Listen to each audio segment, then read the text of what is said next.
साल 1398 की सर्दियां दिल्ली के लिए सामान्य नहीं थीं। बाहर से देखने पर यह वही पुरानी दिल्ली थी। चहल पहल से भरे बाजार, मस्जिदों से आती अज़ान की आवाजें, गलियों में घूमते व्यापारी और कारीगर। लेकिन इस बाहरी शांति के भीतर एक गहरी कमजोरी छिपी हुई थी।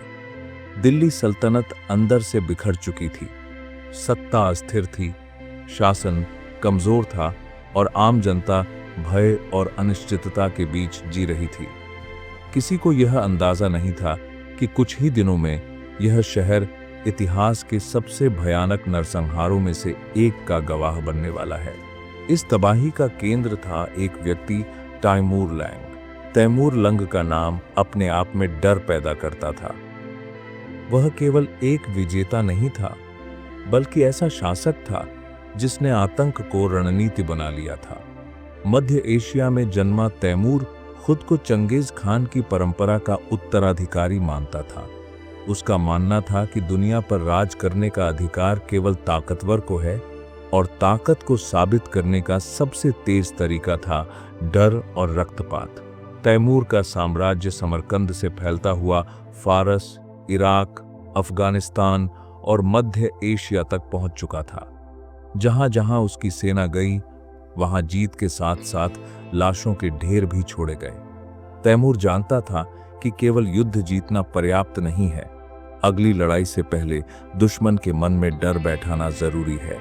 इसी सोच के तहत वह अक्सर मारे गए लोगों की खोपड़ियों के मीनार बनवाता था, ताकि अगला शहर बिना लड़े ही घुटने टेक दे। उसी समय भारत में दिल्ली सल्तनत अपने सबसे कमजोर दौर से गुजर रही थी। तुगलक वंश का शासन नाम मात्र का रह गया था। सुल्तान नासिरुद्दीन महमूद तख्त पर तो बैठा था, लेकिन उसके पास न तो मजबूत सेना थी और न ही प्रभावी प्रशासन। दरबार आपसी षड्यंत्रों में उलझा था। अमीर अपनी अपनी ताकत बढ़ाने में लगे थे और प्रांतों के सूबेदार केंद्र की आज्ञा को गंभीरता से नहीं लेते थे। यह वही परिस्थिति थी जिसे देखकर किसी भी आक्रामक शासक की आंखों में लालच आ सकता था। तैमूर ने जब भारत की स्थिति की जानकारी हासिल की तो उसे स्पष्ट दिखा कि दिल्ली अब वैसी शक्ति नहीं रही जैसी कभी अलाउद्दीन खिलजी या फिरोज शाह तुगलक के समय हुआ करती थी। भारत की समृद्धि, दिल्ली की दौलत और सत्ता की कमजोरी, इन तीनों ने मिलकर तैमूर को भारत की ओर खींच लिया। उसके लिए यह केवल एक सैन्य अभियान नहीं था, बल्कि एक अवसर था दौलत, प्रतिष्ठा और भय की अपनी छवि को और मजबूत करने का। सन 1398 में तैमूर ने समरकंद से भारत की ओर कूच किया। उसकी सेना विशाल थी, घुड़सवार, पैदल सैनिक, तीरंदाज और अनुभवी सेनापति। लेकिन इस सेना की सबसे बड़ी ताकत उसका अनुशासन और तैमूर की रणनीतिक सोच थी। सिंधु नदी पार करते ही तैमूर की असली मंशा सामने आने लगी। रास्ते में पड़ने वाले शहरों और बस्तियों को बेरहमी से लूटा गया।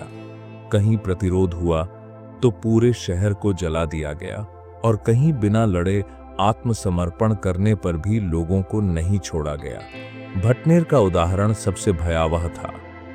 यह एक मजबूत किला था जिसने तैमूर की सेना का सामना करने की कोशिश की, लेकिन किले के गिरते ही तैमूर ने वहां के निवासियों का सामूहिक नरसंहार करवा दिया। यह केवल बदला नहीं था, बल्कि एक संदेश था, दिल्ली के लिए चेतावनी। मुल्तान और आसपास के इलाकों में भी यही पैटर्न दोहराया गया। भारत में तैमूर की यात्रा जहां जहां से गुजरी, वहां तबाही उसकी पहचान बन गई। दिसंबर सन 1398 तक तैमूर की सेना दिल्ली के द्वार तक पहुंच चुकी थी। दिल्ली में अफरा तफरी मच चुकी थी। दरबार में भय का माहौल था। सेना जुटाने की कोशिश की गई। हाथियों को युद्ध के लिए तैयार किया गया, क्योंकि उस समय हाथी को युद्ध में निर्णायक हथियार माना जाता था। लेकिन दिल्ली की सेना अनुभव और नेतृत्व दोनों में तैमूर की सेना से कहीं पीछे थी। दिल्ली के बाहर निर्णायक युद्ध हुआ। संख्या के लिहाज से दिल्ली की सेना कम नहीं थी, लेकिन रणनीति और मनोबल में वह कमजोर थी।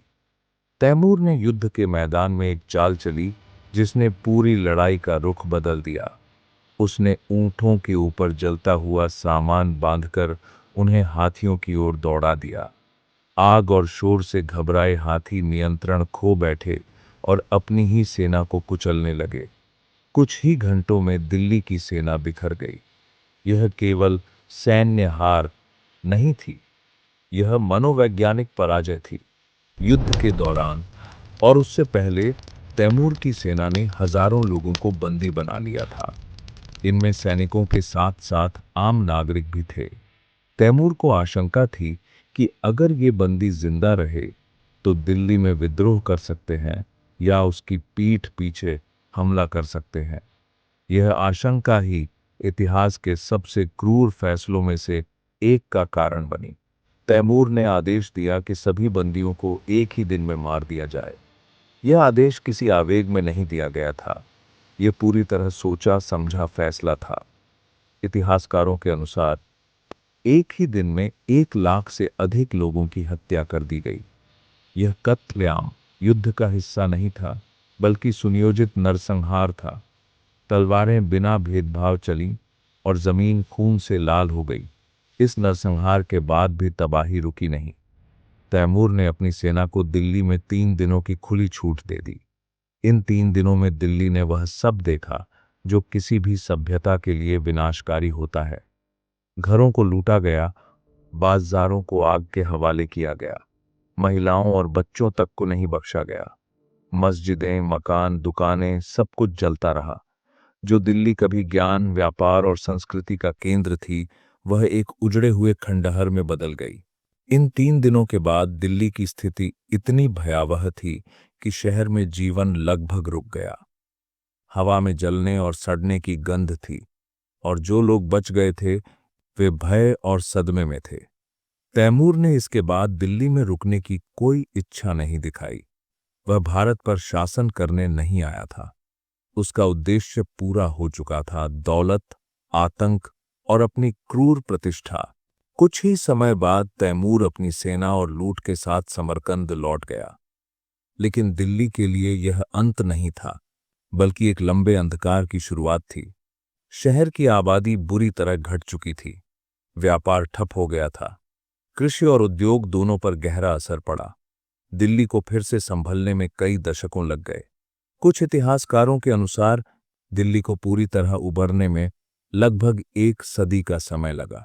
तैमूर लंग का दिल्ली पर हमला केवल एक ऐतिहासिक घटना नहीं है, यह उस सच्चाई को उजागर करता है कि किसी भी साम्राज्य का पतन बाहर से नहीं, बल्कि पहले अंदर से शुरू होता है। दिल्ली सल्तनत की कमजोरी ने तैमूर जैसे आक्रमणकारी को अवसर दिया।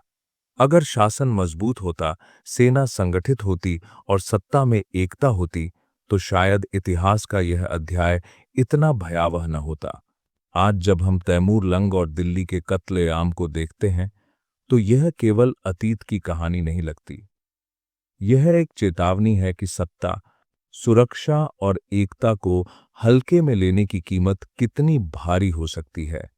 दिल्ली ने समय के साथ खुद को फिर खड़ा किया, लेकिन सन 1398 का वह घाव इतिहास के पन्नों में हमेशा के लिए दर्ज हो गया। यह कहानी क्रूरता की है, लेकिन उससे भी ज्यादा यह कहानी है चेतावनी की।